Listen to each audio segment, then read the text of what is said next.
حضرت امام غزالی رحمۃ اللہ تعالیٰ علیہ نے کیمیاء سعادت میں اگلے زمانے کے ایک عابد کا واقعہ لکھا۔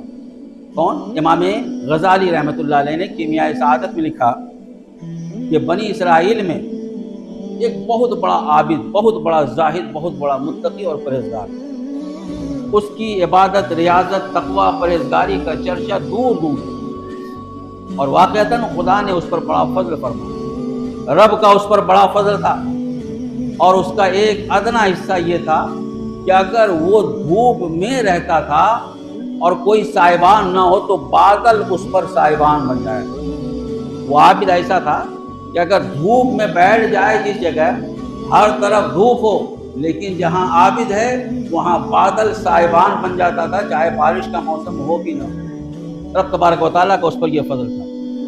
لکھتے ہیں امام غزالی رحمۃ اللہ علیہ، اسی زمانے میں، اسی آبادی میں ایک بہت بڑا گنہگار بھی، ایک بہت بڑا سیاہکار بھی تھا، جس کے گناہوں کے چرچے لوگوں میں ہوتے، جس کے بارے میں لوگ بولتے تھے یہ بڑا گنہگار ہے، بڑا سیاہکار ہے۔ آج بھی ہوتا ہے نا اپنے عوام میں، اپنے سماج میں کوئی اتنا گناہ کرنے لگتا ہے کہ ہر زبان پہ چرچا۔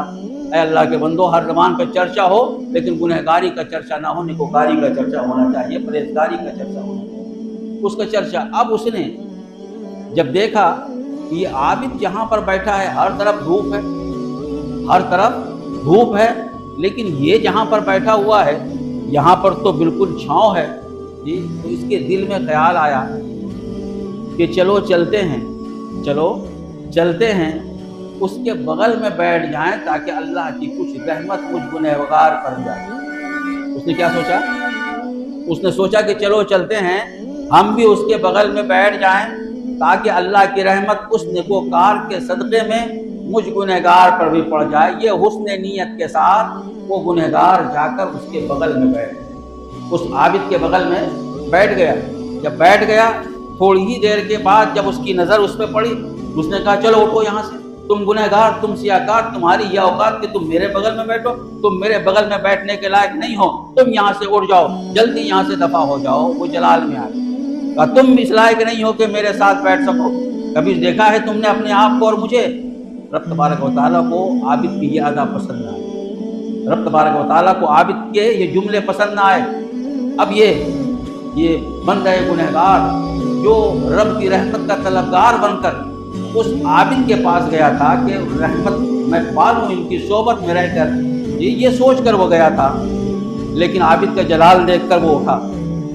ادھر عابد کا تو جلال تھا لیکن رب کا جمال ظاہر ہو رہا۔ رب تبارک و تعالیٰ نے کرم یہ کیا، اب جب یہ گنہگار اٹھا ہے پیارے، تو اب منظر الگ ہے۔ منظر کیا ہے؟ وہ صاحبان جو عابد پر سایہ کیے ہوا تھا اب عابد کے پاس قائم نہیں ہے، بلکہ یہ گنہگار جہاں جا رہا ہے اس کے ساتھ جا رہا ہے، اس کے ساتھ جا رہا ہے۔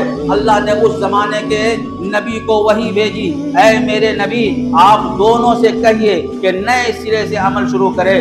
میں نے عابد کی ساری عبادت کو اس کے تکبر کی وجہ سے برباد کر دیا ہے، اور گنہگار کے سارے گناہوں کو اس کی عاجزی اور انکساری کی وجہ سے معاف کر دیا ہے، عاجزی اور انکساری کی وجہ سے معاف کر دیا ہے۔ آپ دیکھیں پیارے، متقی تھا، پرہیزگار تھا، پارسا تھا، لیکن تکبر کیا اور بہت زیادہ کچھ نہیں کہا تھا، لیکن وہ بھول گیا کہ جیسے وہ بندہ ہے خدا کا ویسے یہ بھی بندہ ہے خدا کا۔ ہر انسان رب تبارک و تعالیٰ کا وہ عظیم شاہکار ہے جسے خدا نے اپنی ساری کائنات میں سب سے نرالا اور انوکھا بنایا ہے۔ وہ بھول گیا کہ جیسے عابد کا رب خدا ہے ویسے گنہگار کا رب خدا ہے۔ وہ بھول گیا کہ جیسے وہ غفار ہے، جیسے وہ قہار ہے، ویسے ہی غفار بھی ہے۔ اگر وہ قہر کرنے والا ہے، اگر کوئی اس کی بارگاہ میں جھک جاتا ہے تو مغفرت کا پروانہ بھی وہی عطا کرتا ہے، بخشش کا نظام بھی وہی دیا کرتا ہے۔ وہ عابد بھول گیا میرے پیارے۔ اس لیے انسان کو چاہیے لاکھ عبادت کر لو، لاکھ سجدے کر لو، کچھ بھی کر لو، اپنی عبادت کی بنیاد پر کسی کو حقیر نہ کرو۔